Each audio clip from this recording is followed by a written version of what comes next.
What was your first reaction of the film? I was impressed. I was surprised that it was made by students. I thought it looked rather professional. There were some things that gave away that it was made by students, but on the whole, I was impressed. If I had been a viewer in the cinema, I think my first reaction would have been, what's happened?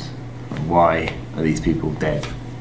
And who are these people in this room? What's happened? So I suppose intrigued would be my first reaction if I saw that in the cinema. What genre do you think the film is? Thriller. I mean, you've got crime, you've got that sort of synth music and a sort of pulsing beat.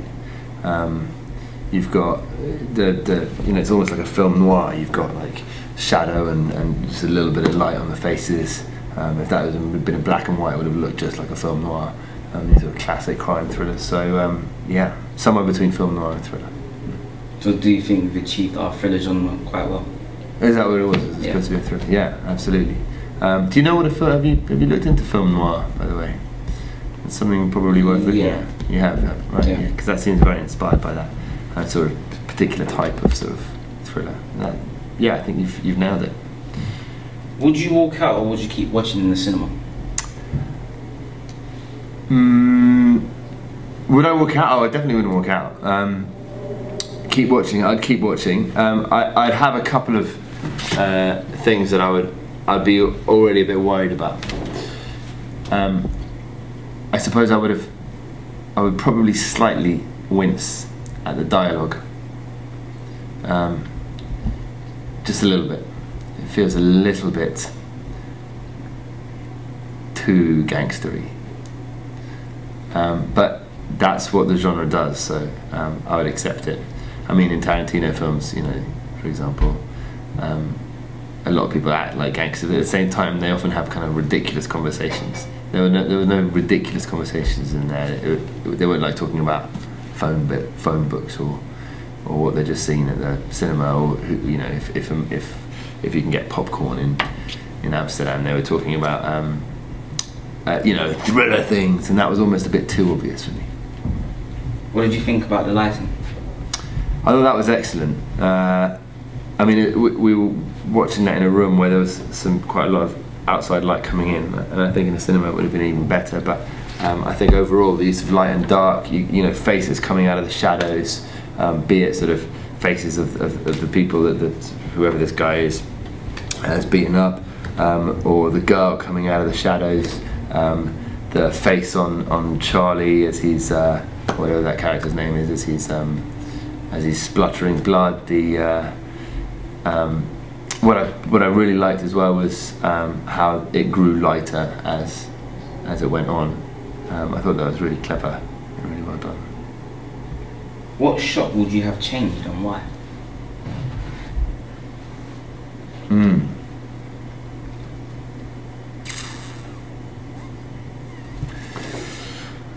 Sorry, I've got to think about this. Would I have changed any shots? I'm just trying to remember them, so you come in, yeah.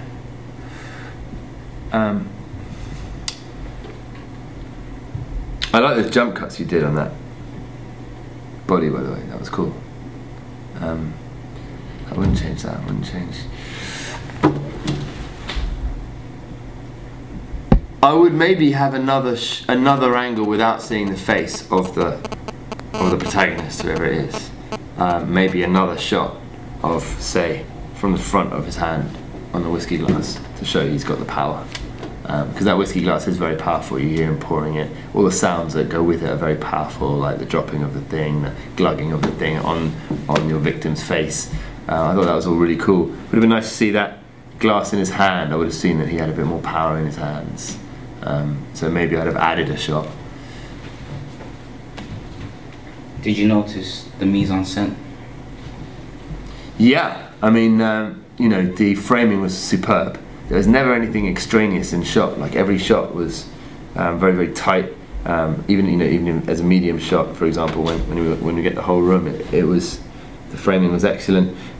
You had the power sort of distance with the desk in the front, and the sort of, you know, the body of Charlie down in the distance.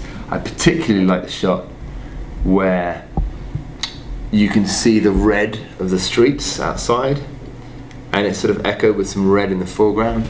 And actually I thought that it was almost as good as Breaking Bad, where you're using colour sort of to signify, I think, you know, danger perhaps, I'm not sure what it was, but there was a sort of significance to that red colour that was on the whiskey bottle and was all over Charlie, and some of it came out of his face, and you also had it out in the streets as if the streets were as dangerous as this man.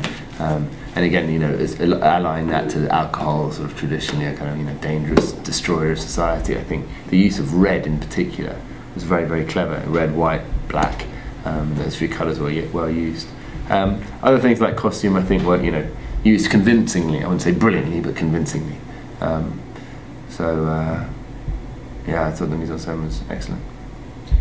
What do you think the inspiration of the film was? Or what particular film?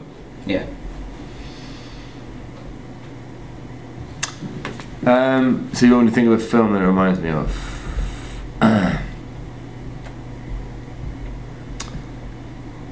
Well, there is a bit of Usual Suspects about it, in that you've got the end at the beginning. I'm guessing we're going to flash. We're going to go back to the beginning, right? So, you know, you've got the denouement, which is, you know, Usual Suspects. Who is it? Gabriel Byrne, who's sitting on a boat, and well, I don't want to ruin it if you haven't seen it. Here you are. But yeah, you've got that sort of ending, and then you find out how we got to the ending. So yeah, I think there's that, and also in the lighting. Actually, when I think about the lighting in that scene from The Usual Suspects, it's kind of amber and black, isn't it? There's a lot of orange coming from fire, and otherwise it's shadow, and that's what this is. Final question: if you had to choose an established director to direct the film, who would you choose and why? Good question.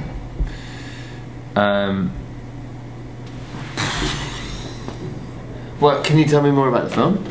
I mean, well, it's a revenge film. It starts off at the end, goes to the beginning where you just saw there. The man tells the story about how Mr. Gilstrap, played by Charlie, murdered his wife and child, and my character, who was in jail for it, who came out and worked for the man, and eventually it leads up to the story where you come to see that scene where he beats up all of his security guards and himself, and is in the moral dilemma whether to kill him or to leave him live in front of his child. Wow, okay. I mean, it doesn't seem to me like this is going to be social realism at any point, right? It's not going to be like some gritty, like unless you want to get a bit of that in, you could get sort of the director from Adulthood and Kidulthood involved. What's his name? I can't remember his name. You could get that guy involved if you wanted, but it feels more like you want to go for quite a slick action movie here. So you might want to look at Bryan Singer. You might want to look at. You want an English guy though, don't you? Because you're setting this in England. Ridley Scott wouldn't do it though. I'm trying to think of an English action director. I mean, Guy Ritchie.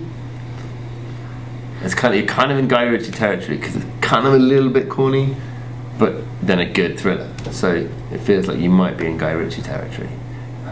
Maybe though this would make him a bit more honest because he kind of tends to do slightly hammy films, and this is quite gritty. It's quite like nasty, and maybe this would allow him to do something properly dark, a proper film noir, instead of always making it kind of funny. Thanks.